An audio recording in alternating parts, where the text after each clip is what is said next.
época de campanha, né, e político, eles falam muito, né, pegam muito na questão da educação, da saúde, né. Falando um pouco aí de política pública, eles investem tem algum programa para que ajuda no aprendizado? Como que tá essa essa parte aí de coisas novas? Teve alguma mudança, algumas mudanças? Teve, É. teve sim.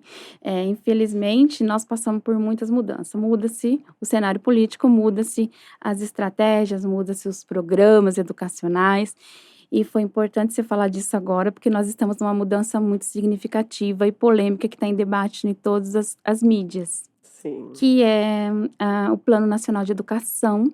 Nós temos um plano, que ele é feito decenal, e nós estamos em mudança desse plano.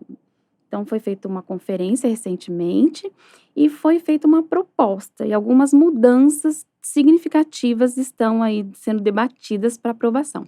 Se aprovar, nós teremos aí um plano educacional aí ao longo desses anos, com algumas mudanças significativas, vigentes para as políticas que estão agora, né. Entendi. Então, por exemplo, a Base Nacional Comum Curricular, que é a nossa BNCC, que ela é citada na lei da Constituição de 88, e só recentemente que nós conseguimos esse documento. Ela foi homologada em 2018, e agora com o novo plano tá, então, aí a revogação dessa base. Então ela é bem nova, tá recente ainda, e já tem uma política pública para essa troca. Fora isso, tem, os planos do governo, né, então ele vai olhar mais para alfabetização, ele vai olhar tem a reforma do ensino médio, então dentro do que eles acreditam que é a concepção de educação que o governo tem, então sempre tem alteração sim. E agora tem também, eu não sei como que tá isso aí, você pode falar melhor do que, né, pra gente aqui, a questão das cartilhas de gênero, as coisas, gente, como é que vocês vão lidar com isso? É. Porque a gente como pai, a gente já fica: "Meu Deus do céu", né. Essa é uma da pauta polêmica do novo Plano Nacional de Educação, Rose, né, essa questão de gênero. É. Isso está bem forte, né, nós temos aí sempre tem a dualidade, não tem como, os É. que são a favor, os que são Sim. contra, mas isso é um problema pra gente, né, e se a gente for olhar pra língua, eu sou a defensora de que a língua, não tem essas questões, né, se a gente for olhar pra língua portuguesa, não tem essa divisão, assim É verdade. tão, de muitos gêneros, né. Uhum, Não que uhum. a gente não respeite, não que a gente não Sim, claro. É. totalmente, mas a gente não precisa ir a esses extremos que tá indo pra educação, É. porque tem tantas coisas que são básicas, como ler e escrever Exatamente, e é. que tá sendo deixada pra É. discussões de outro patamar que nós não estamos ainda. Verdade. Então, eu gostaria de ver uma política pública que voltasse isso que você falou antes, sabe. Não sou tradicional, mas do que vamos voltar para o ensino que precisa do básico? Sim, o papel verdadeiro da escola, Exatamente, né, que é o quê? exatamente. Alfabetizar, é ensinar a ler, a escrever, a interpretar Contar, texto, é exatamente. isso daí, né. Hum. Eu acho que, realmente tá muito misturada essa questão de, o que os pais têm que educar a criança em casa, a responsabilidade tá ficando para a escola e É. vice-versa, entendeu. Então acho que realmente tá tudo muito bagunçado, né, Tá. precisa pôr aí uma Todo ordem mundo nisso. quer apontar alguém e ninguém está fazendo, é a minha visão. Parece que, assim, todo mundo quer achar um culpado e ninguém está se prontificando. Mas essas alterações têm aí no plano nacional e é uma das questões bem polêmicas também. Bom, falando um pouquinho, você, né, especialista em alfabetização e trabalho com crianças com deficiência, né. Sim. Fala um pouquinho pra gente como que é trabalhar com esse lado Ah, da criança, esse tipo de criança? é maravilhoso, né, assim, só quem trabalha que sabe, parece clichê, mas não é. A gente aprende muito. Você começa a dar valor, Rose, em coisas tão pequenas que a gente não vê no dia a dia. Porque quando a gente fala de deficiência, você fala do atraso do desenvolvimento.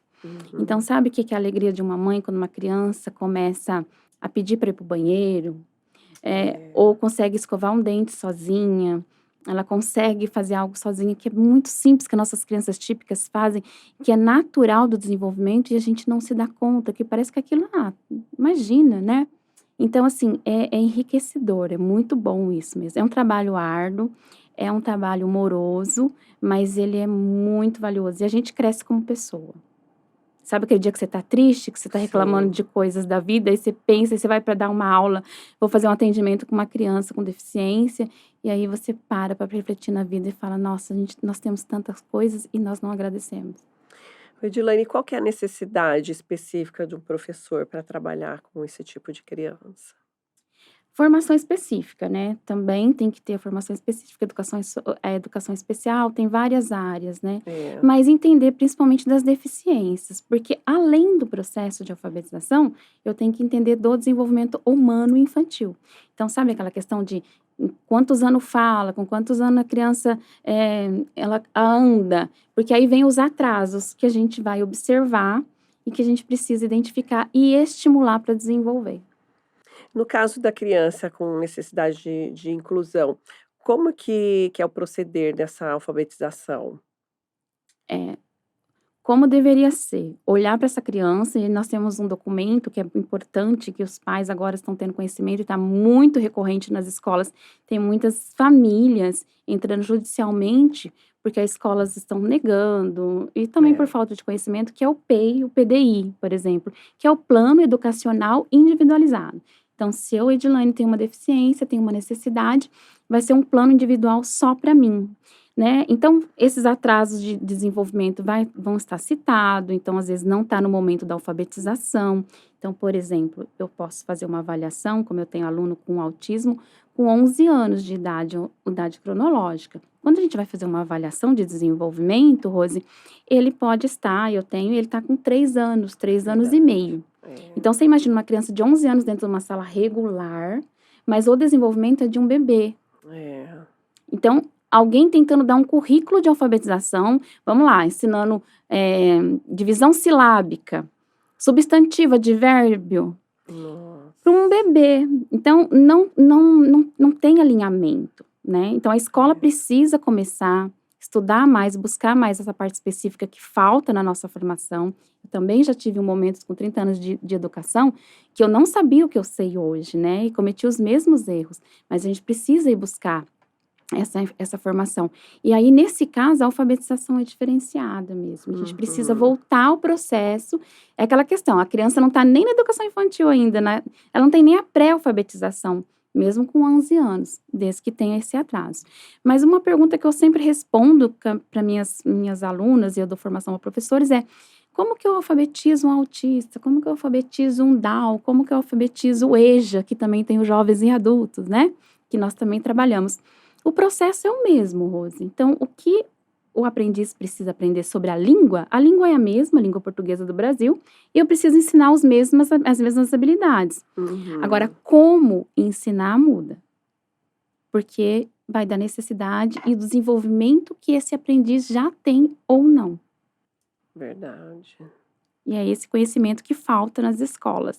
Então, o que que acontece? Essa criança está inclusa, mas ela não está aprendendo, porque não está sendo ensinado. Este é o canal de cortes oficial do Com Rose Pod. Clica no link aqui embaixo, veja esse episódio completo e se inscreva para não perder nenhum outro episódio, tá bom?